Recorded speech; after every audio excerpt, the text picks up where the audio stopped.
আসসালামু আলাইকুম গাইস, তুমি সবাই কেমন আছো? ভালো আছো? আমিও ভালো আছি।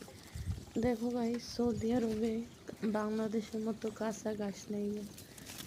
ছাগলগুলা মানে খিদার টানে কি খাইতেছে, টমেটো খাইতেছে। এই সৌদি আরবে ঘাসের অনেকই অভাব। অনেক সৌদিয়ানরা ঘাস কিনে কিনে মানে ছাগলের খাওয়ায়, আবার অনেকে এমনি সাইরাও খাওয়ায়। আসসালামু আলাইকুম গাইস, তোমরা সবাই কেমন আছো? ভালো আছো? আমিও ভালো আছি। দেখো গাইস, সৌদি আরবের ছাগলে টমেটো খাইতাস।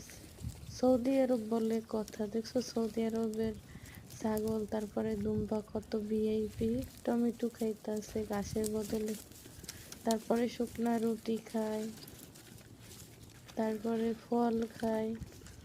সৌদি আরবের ছাগলে অনেক কিছুই খায়। সৌদি আরবের ছাগলের ভিআইপি সম্মান আছে, দেখছো?